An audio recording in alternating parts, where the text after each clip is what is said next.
یکم محرم الحرام اسلامی مہینہ ہے پہلا، اور یہ ایک ڈیزائن کیسے ہوا ہے آپ دیکھیں. سال کا آخری ذی الحج ہے، حج ہے، قربانی ہے، عبادت ہے. 3 عشرے بیسٹ ہے. محرم کا پہلا عشرہ، ذی الحجہ کا پہلا عشرہ، رمضان کا آخری عشرہ. تو سٹارٹنگ اور اینڈنگ وہ دونوں نیکیوں سے ہے. ذی الحجہ آخری مہینہ ہے، محرم پہلا مہینہ ہے. تو جو اس دونوں کو سجا لے گا، سنوار لے گا نیکیوں سے، اللہ تعالیٰ اس کے بیچ والے کو بھی گمان ہے نیکیوں سے بھر دے گا. تو پہلے عاشورہ کا روزہ فرض تھا، پھر رمضان مبارک کا روزہ آیا تو فرضیت اس کی منسوخ ہوئی. لیکن اس کا ابھی بھی ترغیب بہت زیادہ ہے. ایک روزہ 10 محرم کا سال بھر کے روزے کے برابر ہے. بڑے واقعات ہوئے. عاشورہ کا دن کوئی آرڈنری دن نہیں ہے. 365 دن آپ اٹھا لیں، ٹاپ 3 میں ہے یہ 10 محرم. حضرت داؤد علیہ السلام کی توبہ قبول ہوئی، حضرت آدم علیہ السلام کی توبہ قبول ہوئی، حضرت عیسیٰ علیہ السلام، حضرت ابراہیم علیہ السلام کی ولادت ہوئی، حضرت ادریس علیہ السلام آسمانوں پر اٹھائے گئے، حضرت ایوب علیہ السلام کی آزمائش اس دن دور ہوئی، حضرت سلیمان علیہ السلام کو بادشاہت اس دن ملی. امپورٹنٹ دن ہے یہ. اور پھر ایک ایسا واقعہ ہوا 10 محرم کو جس سے کوئی بھی پیچھے نہیں ہو سکتا، کوئی اگنور نہیں کر سکتا. اور واقعہ کیا تھا؟ کربلا کے اندر امام حسین کی شہادت ہوئی. ایک نئے فلسفے کی بنیاد پڑی. اور فلسفہ کیا تھا؟ حسینیت اور یزیدیت. بڑے اس کے تشریحات بڑی ہیں. اس فلسفے کی پہلی تشریح یہ ہے کہ تمہیں سکسیسر ہونے کے لیے، فاتح ہونے کے لیے تعداد کی ضرورت نہیں چاہیے. مائٹ از رائٹ، میرے پاس طاقت ہے تو میں سچا ہوں. نہیں، رائٹ از مائٹ. اگر تم حق پہ ہو تو تم سچے ہو. اسلام کی سربلندی کے لیے وہ واقعہ ہوا کربلا میں جس کی مثال نہیں ملتی. تو ابھی یہ محرم سٹارٹ ہوا ہے. آپ ابھی سے یہ نیت کر لیں. اللہ کا بڑا کرم ہے کہ اس سال کا محرم ہمیں ملا ہے کہ سارا سال ہم عبادت کریں گے اور اچھے انداز سے اس کو گزاریں گے. تو محترم سامعین اکرام، تاریخ اسلام کے بہت سے واقعات ہیں، اور کئی واقعات ایسے ہیں جو ہمیں بہت کچھ سکھاتے ہیں. اسلام دین حیات ہے، اور جس نے اس پہ اصل طریقے سے عمل کیا اس نے بہت کچھ ہمارے لیے چھوڑا. مدینے کی رات تھی، بڑی ٹھنڈی رات تھی. It was very cold night. اور 2 افراد نکلے ہوئے تھے. گرمی بھی بہت ہوتی ہے، کچھ جو ٹھنڈی سیزن ہے اس میں راتوں کو ٹھنڈ بھی بہت ہوتی ہے، کیونکہ صحرا کی گرمی اور صحرا کی ٹھنڈ دونوں ایکسٹریم ہیں. وہ دونوں کا پتہ نہیں چل رہا تھا کیونکہ کپڑے ایک جیسے تھے، انداز گفتگو ایک جیسا تھا، اور چال بھی ایک جیسی تھی. کوئی امتیاز بظاہر نظر نہیں آ رہا تھا، لیکن وہ ٹرنی سے ایسا لگ رہا تھا کہ ایک آقا ایک غلام ہے. وہ آگے گئے تو دور ایک جگہ پر آگ جل رہی تھی. انہوں نے سوچا یہ کیا ہے؟ آقا نے غلام سے پوچھا یہ کیا ہے، یہ کیوں جل رہی ہے؟ آؤ دیکھتے ہیں جا کے، شاید کوئی قافلہ آیا. گئے تو قافلہ نہیں تھا، ٹوٹا پھوٹا گھر تھا. اس میں ایک خاتون تھی جنہوں نے ایک آگ جلائی تھی اور کچھ بچے رو رہے تھے. آقا نے پوچھا خاتون ہم اندر آ سکتے ہیں؟ اس نے کہا خیر کا ارادہ ہے تو آ جاؤ.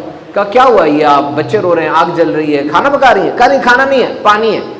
کھانے کے تو پیسے ہی نہیں ہیں، پانی ابل رہا ہے، یہ بچے ذرا سیٹ ہو جائیں گے، دیکھ لیں گے کھانا پک رہا ہے. کہا اچھا. کہا ہاں، ہمارے امیر المومنین کو ہماری پرواہ نہیں ہے، اگر انہیں پتہ ہوتا تو وہ یہ نہ کرتے. آقا نے پوچھا ہے خاتون کیا امیر المومنین کو پتہ ہے کہ آپ کے ساتھ یہ معاملہ ہے؟ کہا انہیں پتہ ہونا چاہیے نا، جب وہ ہمارے حاکم ہیں تو ان کو پتہ ہونا چاہیے. جب اس خاتون نے اس طرح کہا تو وہ آقا اپنے غلام کے ساتھ باہر آ گئے اور سیدھے گئے، جا کر ایک جگہ سے آٹے کی بوری پکڑی اور اپنے کندھے پہ اٹھا لی. غلام کہنے لگا حضور مجھے اٹھانے دیں. کہا آج تو میرا بوجھ اٹھا لے گا، قیامت میں تو میرا بوجھ کیسے اٹھائے گا؟ آقا نے وہ بوری خود اٹھا لی. کچھ سامان ساتھ لیا، گئے جا کر ایک آٹے کا کوئی سالن بنایا اور پھر بچوں کو اپنے ہاتھ سے کھلایا اور پھر بچوں کے ساتھ کھیلنے لگے، حتیٰ کہ بچے خوش ہو کے ہنسنے لگے اور پھر سو گئے. وہ آقا وہیں بیٹھ گیا اور وہ خاتون کہنے لگی تم تو بہت اچھے آدمی ہو، تمہیں امیر المومنین ہونا چاہیے تھا، تمہیں امیر المومنین ہونا چاہیے تھا۔ وہ صاحب ارشاد فرمانے لگے نہیں ایسی بات نہیں ہے، میں امیر المومنین بننے کا حقدار نہیں ہوں، لیکن اگر تم کبھی امیر المومنین کے دربار میں آؤ گی تو وہاں میں تمہیں نظر آ جاؤں گا۔ اور پھر وہ آقا اپنے خادم سے کہنے لگے کہ میں نے ان بچوں کو روتے دیکھا تھا، میرا مشن یہ تھا کہ میں ان کو ہنستے بھی دیکھوں گا۔ یہ وہ ہیں جن کے بارے میں ارشاد فرمایا گیا کہ قیامت کے دن کہا جائے گا عمر یہ تمہارا نامہ اعمال ہے، پڑھنا پڑھو، نہیں پڑھنا نہ پڑھو، تم جنتی ہو۔ جن کی ایک پکار سے شیطان راستہ بدل لیتا تھا۔ نبی پاک کا وصال ہوا نا، 7 لاکھ مربع میل پہ مسلمان حاکم وقت تھے، 7 لاکھ مربع میل پر۔ پھر نبی پاک کی بات کو صحابہ نے لیا، یا صحابہ میری وصیت یہی ہے، جاؤ ایک ایک آیت جو مجھ سے سنی ہے لے کے نکل جاؤ، دنیا پہ چھا جاؤ۔ اور 25 لاکھ مربع میل تک پہنچ گئی سلطنت جب عمر فاروق اعظم کا دور آیا تھا۔ آج ان کا یوم شہادت ہے، وہ یوم شہادت کہ جب شہید ہو رہے تھے، کس قدر تکلیف ہوتی ہے اس وقت میں، اور اس وقت نماز کا وقت تھا، کسی نے کہا نماز کا وقت ہے، آپ نے فرمایا سب سے بہتر ہے مجھے نماز کی تیاری کرنے دو۔ اور جب نماز آپ پڑھاتے تھے آپ کے رونے کی آوازیں پچھلی صفوں میں سنائی دیا کرتی تھی۔ He was a foreign affair minister. He was very skillful. آپ مراد رسول ہیں، نبی پاک صلی اللہ علیہ وسلم کی چوائس ہے۔ اب مجھے بتائیں ہر ایک کی چوائس ہوتی ہے تو نبی پاک کی چوائس بھی کیسی ہوگی؟ کسی نے مجھ سے پوچھا نا کہ بات ہوتی ہے کہ نبی پاک صلی اللہ علیہ وسلم کے گھر میں کھجور اور پانی 2 کالی چیزوں پہ گزارا ہوتا تھا، تو جب خوراک انسان کو نہ ملے سائنٹیفکلی تو پھر پاور آف امیونٹی ہوتی ہے نا، قوت مدافعت ہوتی ہے جو اس کی جراثیموں کے خلاف ہوتی ہے اور اس کو کھڑا رکھتی ہے۔ یہ جو آپ کے چیرا لگ جاتا ہے نا، ڈاکٹر آپ کو نوویڈٹ لگاتا ہے، ڈاکٹر آپ کو سینی پلاسٹر دیتا ہے، وہ اینٹی بایوٹک صرف جراثیموں کو روکنے کے لیے ہوتی ہے، زخم جسم خود ہی ٹھیک کرتا ہے۔ دوائی ہماری پاور آف امیونٹی کو اسسٹ کر رہی ہوتی ہے۔ ہمارے اندر پوری آرمی ہے، کرنل جنرل سارے ہوتے ہیں، اس میں نئی نئی سیلز بن رہے ہوتے ہیں، پلیٹلیٹس ہیں، وائٹ بلڈ سیلز ہیں، بون میرو میں بنتی ہے آرمی، ان کی ٹریننگ ہوتی رہتی ہے، کچھ پرانے سولجر ہوتے ہیں، کچھ نئے ہوتے ہیں، تو ہر ایک کے اندر ہے۔